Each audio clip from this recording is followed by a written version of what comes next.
कि पेंशन पूरा न का अरे हटा दिहल नेताजी मुहे के भरे गिरा दिहल नेताजी मुहे के भरे।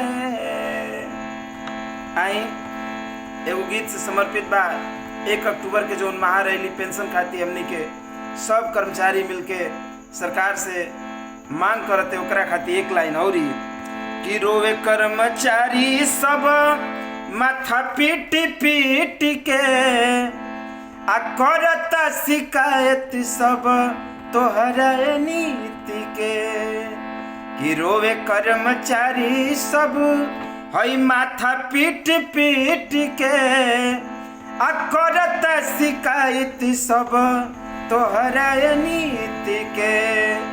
तो गांधी जी के सपना अरे मिटा दिहल नेताजी मुहे के भरे अरे गिरा दिहल नेताजी मुहे के भरे।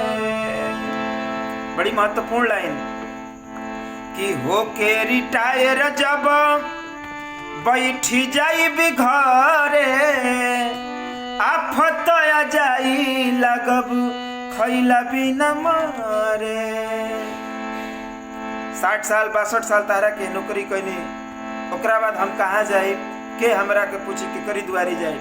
एक आती सब लोग परेशान बा ये कहता का कहता कि होके रिटायर जब अरे बैठी जाई घरे आफत आ जाई लगब खैला बिना मरे। तो खैला बिना रोडा अरे का दिहल नेताजी मुहे के भरे गिरा दिहल नेताजी मुहे के भरे गिरा दिहल नेताजी मुहे के भरे। एगो बड़ी महत्वपूर्ण लाइन कि हमरे कमाई से तू अरे भरेला खजाना तब काहे हमरा के बुझेला बेगाना। आयकर कटता जितना चीज बा कटौती कटता हर जगह हर सामान में भी हम आयकर देता नहीं। ऐसे देश की खजाना भरे के हमनी के काम करता नहीं जा लेकिन ओकरा बाद भी दुर्व्यवहार होता हमनी के संगे। ऐसे कहे के बात बा कि हमरे कमाई से तू भरेला खजाना तब कहे हमरा के बुझेला बेगाना। तयापन सगरी सुविधा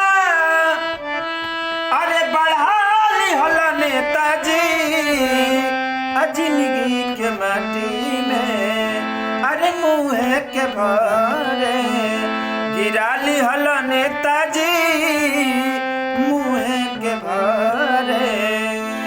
एगो लाइन और हम गावेली के पेंशन के बिना होता वे टेंशन अभी भी ब्लड प्रेशर बढ़ी हो जाई टेंशन। तयापन सगरी सुविधा अरे बढ़ा लिहल नेताजी जिंदगी के माटी में मेरा दिहल नेताजी मुहे के भरे गिरा दिहल नेताजी मुहे के भरे। ऐसे एक गीत के माध्यम से हम निवेदन कर चाहतनी। ये गीत हमारा पिताजी के लिखल भी है श्री बच्चा लाल यादव जी के।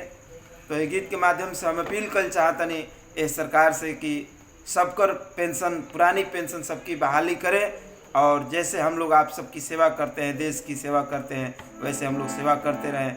बहुत बहुत धन्यवाद। एक निवेदन है कि इस वीडियो को अधिक से अधिक आप लोग शेयर भी करिए कि यह वीडियो सरकार के कानों में गूंजे और हम सब पे दया करे और हमारी आवाज़ को सुने और पेंशन लागू करे। बहुत बहुत धन्यवाद आप सबका।